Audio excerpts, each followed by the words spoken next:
মাধবপুরে তাহেরির মাহফিলের বিরুদ্ধে ইউএনওর কাছে বিএনপি নেতার অভিযোগ। হবিগঞ্জ ৪ আসনে নির্বাচনে প্রতিদ্বন্দ্বিতা করা ইসলামী বক্তা মুফতি গিয়াসউদ্দিন তাহেরি এর নিজ নির্বাচনী এলাকায় প্রথমবারের মতো তার অনুষ্ঠিতব্য ওয়াজ মাহফিল প্রসঙ্গ নিয়ে উপজেলা নির্বাহী কর্মকর্তা ইউএনওর কাছে লিখিত অভিযোগ করেছেন স্থানীয় এক বিএনপি নেতা। রবিবার ১ মার্চ মাধবপুরের ইউএনওর কাছে এ অভিযোগ দাখিল করেন উপজেলার আন্দিউরা ইউনিয়নের ৯ নম্বর ওয়ার্ড বিএনপির সাধারণ সম্পাদক মোবারক হোসেন।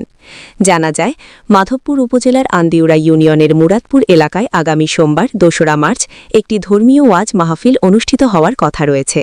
এতে মূল বক্তা হিসেবে মুফতি গিয়াসউদ্দিন তাহেরির অংশ নেওয়ার কথা রয়েছে। অভিযোগপত্রে মোবারক হোসেন উল্লেখ করেন, মুরাদপুরে আয়োজিত এই মাহফিলের আড়ালে জাতীয় সংসদ নির্বাচনকে প্রশ্নবিদ্ধ করার উদ্দেশ্যে একটি রাজনৈতিক এজেন্ডা বাস্তবায়নের চেষ্টা হতে পারে।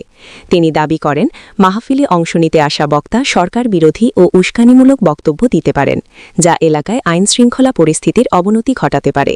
তিনি আরও বলেন, স্থানীয় বিএনপি নেতাকর্মীরা এ বিষয়ে ঐক্যবদ্ধ রয়েছেন এবং সম্ভাব্য বিশৃঙ্খলা এড়াতে প্রশাসনের দ্রুত হস্তক্ষেপ প্রয়োজন। তার অভিযোগ, বিগত জাতীয় সংসদ নির্বাচনে বড় ব্যবধানে পরাজয়ের পর থেকে তাহেরি বিভিন্ন স্থানে বিভ্রান্তিকর প্রচারণা চালিয়ে আসছেন। অন্যদিকে মাহফিলের আয়োজক কমিটির পক্ষ থেকে জানানো হয়, এটি একটি ঐতিহাসিক ওরস ও ওয়াজ মাহফিল। এতে আল্লামা কাফিল উদ্দিন সরকার, মুফতি মোস্তফা কামাল সহ মুফতি গিয়াসউদ্দিন তাহেরি অংশ নেবেন। আয়োজকরা বলেন, সবার সঙ্গে আলোচনা করেই মাহফিলের সময়সূচি নির্ধারণ করা হয়েছে।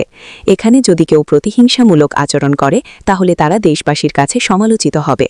ওয়াজ আয়োজক কমিটির অন্য সদস্যরা জানান, এলাকাবাসীর সম্মতিতেই মাহফিলের আয়োজন করা হয়েছে।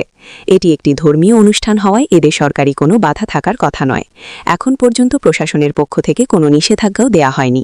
এ বিষয়ে ভারপ্রাপ্ত উপজেলা নির্বাহী কর্মকর্তা ইউএনও মোহাম্মদ মুজিবুল ইসলাম বলেন, অভিযোগটি আমরা পেয়েছি। খোঁজ খবর নিয়ে এলাকার শান্তি শৃঙ্খলা রক্ষায় প্রশাসন প্রয়োজনীয় ব্যবস্থা গ্রহণ করবে।